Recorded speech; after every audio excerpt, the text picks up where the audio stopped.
तो इस वीडियो में हम बात करेंगे क्लास 9 के सब्जेक्ट मैथ्स के बारे में। जो भी हमारी नई बुक आई है मैथमेटिक्स की गणिता मंजरी, उसमें चैप्टर नंबर 2 आ जाता है इंट्रोडक्शन टू लीनियर पॉलिनोमियल्स। इसमें जो भी हमारी एक्सरसाइज 2.1 आती है, इसके अंदर टोटल 5 क्वेश्चन दिए गए हैं। सारे के सारे क्वेश्चंस को इसी वीडियो में कवर किया जाएगा। जो भी हमारी चैप्टर नंबर 2 की एक्सरसाइज 2.1 है, इसके अलावा इस चैप्टर का इंट्रोडक्शन 2.1, 2.2, 2.3, 2.4, 2.5, 2.6 और एंड में जो एक्सरसाइज आती है, देख रहे हो कितनी सारी एक्सरसाइज दे रखी हैं।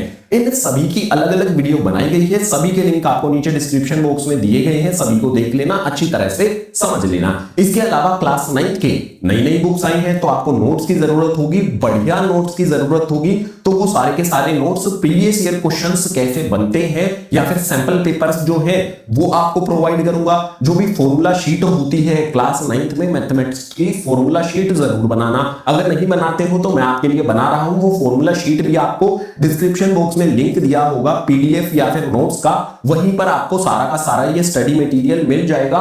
पीडीएफ में फ्री है, लेकिन बेस्ट स्टडी मटेरियल है। जो पैसों में देते हैं ना, उससे भी बेस्ट स्टडी मटेरियल मैंने आपके लिए ये बनाया है। तो जरूर इन सब चीजों को चेक कर लेना है।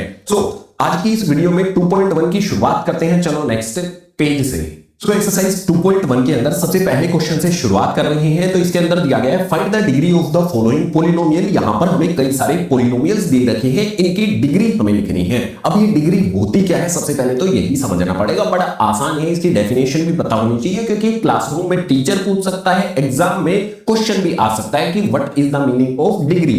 तो डिग्री जो भी हमारे पास होती है, उसकी डेफिनेशन यहां पर मैंने लिख दी है, हाईएस्ट पावर ऑफ वेरिएबल। जो भी वेरिएबल होता है उसकी हाईएस्ट पावर को बोला जाता है। असल में जो पॉलिनोमियल होता है ना हमारा, पॉलिनोमियल में दो चीजें इंक्लूड होती हैं। एक तो हमारे पास नंबर होता है, एक वेरिएबल होता है। इस तरफ जो हमारे पास नंबर होता है, इसको कोफिशिएंट बोलते हैं, इसको कोफिशिएंट बोलते हैं। और इस तरफ जो हमारे पास x दिया जा सकता है, y दिया जा सकता है, इसको वेरिएबल बोला जाता है। ये हमारे पास कोफिशिएंट होता है, ये वेरिएबल होता है। तो वेरिएबल पर जो भी सबसे बड़ी पावर होगी ना, उसको डिग्री कहा जाता है। समझ में आ गया? तो अब यहां पर हम इनको सोल्व करते हैं।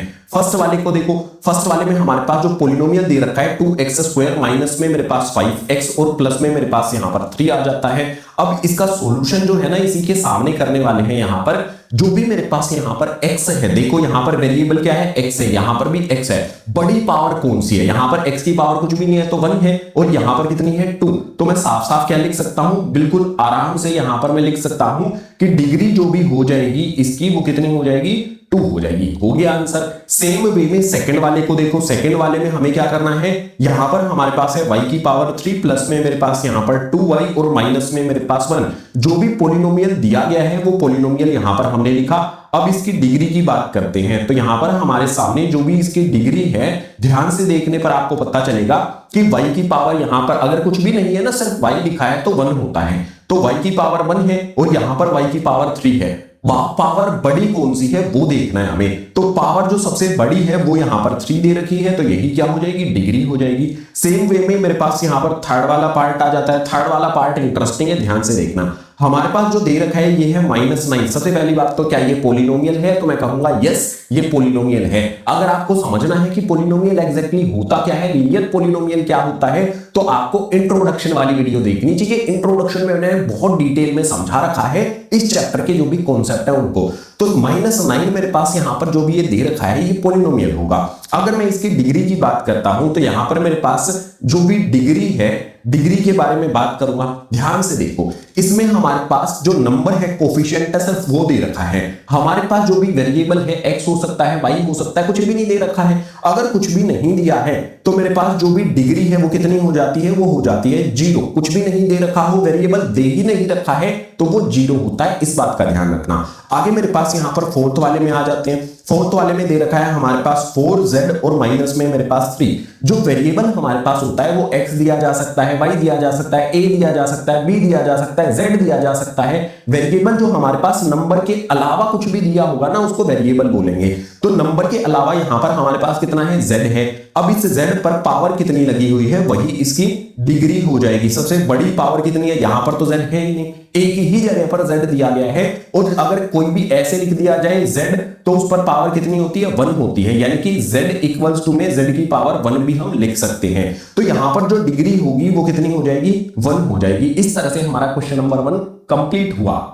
बारी आ जाती है क्वेश्चन नंबर 2 की। क्वेश्चन नंबर 2 में बोला गया है राइट पॉलिनोमियल्स ऑफ डिग्री 1 2 3। जो भी मेरे पास डिग्री होती है किसी भी पॉलिनोमियल की 1 वो हमें लिखकर दिखानी है, 2 डिग्री वाला पॉलिनोमियल लिख के दिखाना है, 3 डिग्री वाला पॉलिनोमियल लिख के हमें दिखाना है। तो बड़ा सिंपल वे में सबसे पहले मेरे पास जो भी पॉलिनोमियल होता है उसकी डिग्री क्या हो जाएगी, डिग्री सबसे पहले हमारे पास यहां पर कितनी दे रखी है, डिग्री पहले 1 दे रखी है। अगर कोई भी पॉलिनोमियल जिसकी डिग्री 1 होती है उसको बोलेंगे क्या, सबसे पहले तो ये भी आपने लिख देना है, तो उसको बोलते हैं लीनियर पॉलिनोमियल। अगर डिग्री 1 है तो उसको लीनियर पॉलिनोमियल बोलेंगे, और उसका फिर एग्जांपल यहां पर आपको लिख देना है। एग्जांपल क्या हो जाएगा, आप ऐसे लिख सकते हो 2x प्लस में मेरे पास यहां पर आ जाएगा 3। यहां पर x हमारा वेरिएबल है और डिग्री इसमें 1 दे रखी है, तो हमने इस पर पावर कितनी लगा रखी है, 1 लगा रखी है। जब पावर 1 लगती है तो वो लिखने की जरूरत नहीं है, बस यहां पर वेरिएबल आपको लिख देना है। सेम वे में जो मेरे पास यहां पर आगे आ जाता है, जहां हम बात करेंगे अब डिग्री जो भी हमारे पास यहां पर 2 होती है। अगर डिग्री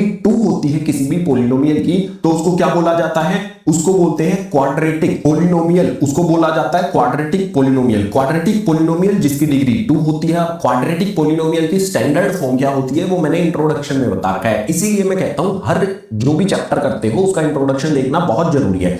चलो इसके लिए हम एक यहां पर एग्जांपल लिख देते हैं, आप एक से ज्यादा भी एग्जांपल लिख सकते हो। जैसे मैंने यहां पर 2x प्लस में 3 लिखा है, आप इस तरह से लिख सकते हो 3x प्लस में 5 है, ज्यादा भी लिख सकते हो, कोई दिक्कत नहीं है। तो एग्जांपल हमारे पास अपनी तरफ से बनाकर लिख सकते हो, इसका कोई स्पेसिफिक आंसर नहीं बनेगा। बस एक बात ध्यान रखना, जो भी x लिखोगे उस पर पावर 1 होनी चाहिए ज्यादा से ज्यादा। अगर डिग्री 2 की बात करेंगे तो ये मेरे पास क्या हो जाता है, एक्स स्क्वायर प्लस में मेरे पास यहां पर 2x प्लस में मेरे पास 3 बन जाएगा। अपनी तरफ से कुछ भी बना के लिख सकते हो आप, जैसे मैं लिख देता हूं 3x स्क्वायर प्लस में मेरे पास यहां पर 2x आ जाता है और प्लस में मेरे पास यहां पर 2 आ गया। तो ये डिग्री 2 यानी कि हाईएस्ट पावर 2 जो लगी हुई है देख सकते हो, तो ये क्या हो जाएगा हमारे पास डिग्री 2 वाले पॉलिनोमियल हो जाते हैं। अब नेक्स्ट ऐसा पॉलिनोमियल लिखना है जिसकी डिग्री 3 होगी, तो देखो इसको भी लिख सकते हैं। हमारे पास क्या हो जाएगा, डिग्री जो भी हमारे पास होती है वो कितनी होनी चाहिए, 3 होनी चाहिए। किसी भी पॉलिनोमियल की डिग्री 3 होती है तो उसको बोलते हैं क्यूबिक पॉलिनोमियल। क्यूबिक पॉलिनोमियल उसको बोला जाता है, और क्यूबिक पॉलिनोमियल का एग्जांपल आप अपनी तरफ से लिख सकते हो, एक से ज्यादा भी लिख सकते हो, एक मैं बना देता हूं, अगला आप पर लिख लेना। तो इसका पॉलिनोमियल में डिग्री कितनी होनी चाहिए, 3, यानी कि वेरिएबल पर बड़ी से बड़ी पावर 3 होनी चाहिए। तो यहां पर मैं लिख सकता हूं 3x की पावर 3 लिख देता हूं, माइनस में मेरे पास 2x स्क्वायर लिख देता हूं, प्लस में मेरे पास यहां पर जो भी x है वो लिख देता हूं, और प्लस में मेरे पास यहां पर 4 आ जाता है। देख सकते हो x की पावर 1 है, यहां पर 2 है, यहां पर 3 है, बड़ी से बड़ी पावर जो है वो 3 होनी चाहिए। तो ये हो जाएगा हमारा यहां पर क्यूबिक पॉलिनोमियल। आप और भी अपनी तरफ से बनाकर कोई भी एग्जांपल यहां पर लिख सकते हो, जरूरी नहीं है कि सेम टू सेम लिखो। तो इस तरह से हमारा क्वेश्चन नंबर 2 हो गया है कंप्लीट। क्वेश्चन नंबर 3 की बात करेंगे, इसमें दिया गया है what are the coefficient of x square and x की power 3 in the following polynomial. हमारे पास एक लंबा सा पॉलिनोमियल यहां पर दे रखा है, उसके अंदर हमें कोफिशिएंट बताना। मैंने बताया था ना कोफिशिएंट क्या होता है, जैसे हमारे पास जो x होता है उसके साथ में जो भी हमारे पास इसके साथ में होता है, नंबर वाला जो पार्ट होता है ना, उसको कोफिशिएंट बोलते हैं। तो सबसे पहले सॉल्यूशन में क्या लिखना होगा, प्रॉपर सॉल्यूशन करना है, तो हमारे पास क्या आएगा, x की पावर 4 माइनस में मेरे पास 3x की क्यूब आ जाएगी, प्लस में मेरे पास यहां पर 6x स्क्वायर माइनस 2x, और प्लस में मेरे पास यहां पर लिख दो 7। अब हमें बोला क्या है, हमें बोला है कि x स्क्वायर का कोफिशिएंट लिखना है, तो यहां पर लिखेंगे कोफिशिएंट ऑफ x स्क्वायर। इस तरह से आप लिख दो कोफिशिएंट ऑफ x स्क्वायर, आपको यहां पर लिखना है। फिर ढूंढो कि x स्क्वायर इसमें दिया कहां पर गया है, आपको पता चलेगा कि ये रहा x स्क्वायर। x स्क्वायर के साथ में जो भी नंबर लगा हुआ है, यहां पर 6 लगा हुआ है, तो ये हो गया इसका कोफिशिएंट। बिल्कुल इसी तरह से यहां पर आप लिख सकते हो कि जो भी हमारे पास कोफिशिएंट होता है, किसका लिखना है अगली बार हमें, कोफिशिएंट ऑफ यहां पर दे रखा है x की पावर 3, तो यहां पर हमारे पास x की पावर 3 आएगा, और x की पावर 3 ढूंढो इसके अंदर कहां पर है, देखो ध्यान से, ये रहा x की पावर 3। x की पावर 3 के साथ आपका नंबर क्या है, 3। आप लिख दोगे 3, लेकिन ये गलत है। इंपॉर्टेंट बात ध्यान रखना, यहां पर हमारे पास प्लस का 6 है, 6 के आगे कौन सा साइन लगा है, प्लस का, और 3 के आगे कौन सा साइन लगा है, यहां पर माइनस का लगा हुआ है। तो जब भी माइनस का साइन हो तो वो हमें साथ में रखना है, इस बात का ध्यान रखना। तो कोफिशिएंट ऑफ x स्क्वायर हमारे पास यहाँ पर 6 हो जाएगा और x की पावर 3 जो भी यहाँ पर दे रखी है इसका कोफिशिएंट क्या हो जाएगा, -3 हो जाएगा, जो हमने यहाँ पर लिख दिया है। हो गया थर्ड वाला क्वेश्चन भी कंप्लीट। आगे आता है क्वेश्चन नंबर 4। क्वेश्चन नंबर 4 के अंदर देखो, what is the coefficient of z in the polynomial. हमारे पास यहाँ पर सॉल्यूशन में एक पॉलिनोमियल दिया गया, मतलब क्वेश्चन में दे रखा है, सॉल्यूशन में हम उस पॉलिनोमियल को लिख लेंगे। 4z की पावर 3 हो जाएगा, प्लस में मेरे पास यहाँ पर 5z का स्क्वायर हो जाता है और माइनस में मेरे पास यहाँ पर 11 आ जाता है। ये एक पॉलिनोमियल हमारा बन रहा है। अब इस पॉलिनोमियल में बड़े ध्यान से देखो, हमें ढूंढना है z। अब z जो हमारे पास होगा ना, z का मतलब क्या हो जाएगा कि z पर जो पावर है, अगर कुछ भी नहीं लिखा गया तो पावर कितनी है 1, तो हमें z की पावर 1 ढूंढना है। क्या यहां पर है? बिल्कुल भी नहीं। यहां पर है? बिल्कुल भी नहीं। यहां पर है? नहीं, z दे ही नहीं रखा है। अगर z गिवन नहीं है तो हम उसका कोफिशिएंट जो भी है, तो मैं यहां पर लिख दूंगा कि जो भी कोफिशिएंट है z का, तो मैं यहां पर लिखूंगा कोफिशिएंट ऑफ z। अगर मेरे पास z वाली टर्म ही नहीं है, इसमें z की पावर 3 दे रखा है, z की पावर 2 दे रखा है, लेकिन z नहीं दे रखा है, z की पावर 1 नहीं दे रखा है, z की पावर 1 को ही z बोला जाता है, ये नहीं दे रखा है, तो कोफिशिएंट क्या हो जाएगा उसका?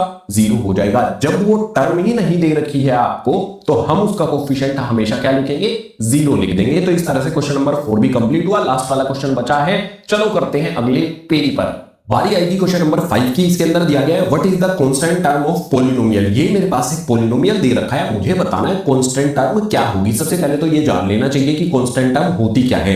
कांस्टेंट टर्म का सीधा सा मतलब हो जाएगा अ टर्म विदाउट वेरिएबल, जिसमें वेरिएबल नहीं दिया होगा। जैसे हमारे पास एक टर्म होती है, उसमें कोफिशिएंट होता है और वेरिएबल होता है। अगर मान लो x ना दिया गया हो मुझे इसके साथ में, तो अकेला मेरे पास क्या आएगा? 2 आएगा। तो जो भी हमारे पास ऐसी टर्म हो जिसके साथ वेरिएबल नहीं दिया गया है, उसको हम बोलते हैं, सिर्फ नंबर दिया हो, उसको हम बोलते हैं कांस्टेंट टर्म। तो जो भी पॉलिनोमियल दिया गया है, एक बार उसको लिख लो। सॉल्यूशन में एक बार जरूर लिखना पॉलिनोमियल को। 9x³ प्लस में मेरे पास यहां पर 5x², माइनस में मेरे पास 8x और माइनस में मेरे पास 10। अब ध्यान से देखो, इसके अंदर जो भी हमारे पास कांस्टेंट टर्म होगी, कांस्टेंट टर्म हम किसको बोलेंगे? जिसके साथ वेरिएबल दिया नहीं गया है। यहां पर हमारे पास वेरिएबल x है, यहां पर भी x है, यहां पर भी x है। जिसके साथ में x नहीं है वो कौन है? ये रहा हमारे पास यहां पर 10।